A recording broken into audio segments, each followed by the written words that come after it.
ঢালিউডের অগ্নিকন্যা খ্যাত অভিনেত্রী মাহিয়া মাহি প্রযোজনা প্রতিষ্ঠান জাজ মাল্টিমিডিয়ার কর্ণধার আব্দুল আজিজের হাত ধরেই ঢালিপাড়ায় পা রেখেছিলেন তিনি। এরপর এই প্রতিষ্ঠানের বেশ কয়েকটি সিনেমায় দেখা গেছে তাকে। সে সময় সিনেমা পাড়ায় মাহি আজিজের প্রেমের গুঞ্জন ছিল ওপেন সিক্রেট। মূলত নিজেদের প্রেমের সম্পর্কের বিষয়টিকে গুঞ্জন বলে আড়ালে রাখার চেষ্টা করেছেন, যদিও এতেও থামেনি আলোচনা। তবে সময়ের সঙ্গে সঙ্গে মাহি আজিজ দুজন হেঁটেছেন ভিন্ন পথে। এমনকি জাজের কোনো সিনেমাতেও দেখা যায়নি মাহিকে। তখনই শোনা যায় আজিজের সঙ্গে সম্পর্কে ভাঙনের পরই জাজের সিনেমায় আর কাজ করেননি এই নায়িকা।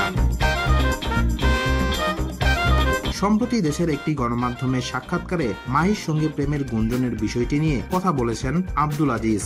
এ সময় তিনি জানান, মাহিকে দুটি গাড়ি ও একটি ফ্ল্যাট কিনে দিয়েছিলেন তিনি।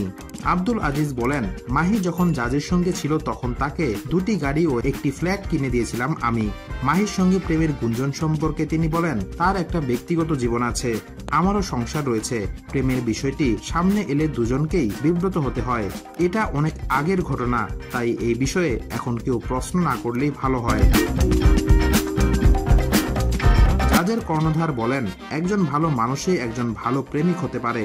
আমি মনে করি একজন মেয়ের গায়ে কখনো হাত দেওয়া যাবে না, তাদের মারধর করা যাবে না, যতই অন্যায় করুক। জানা গেছে 2015 সালের সংবাদ সম্মেলনে জাজ মাল্টিমিডিয়া থেকে বহিষ্কার করা হয়েছিল মাহিকে। প্রসঙ্গত, মাহির ক্যারিয়ারে অন্যতম সফল সিনেমা অগ্নি ও অগ্নি 2 দুটি সিনেমাই অ্যাকশন অবতারে দেখা গেছে তাকে। দর্শক মহলে ব্যাপক গ্রহণযোগ্যতা পেয়েছিল সিনেমা দুটি।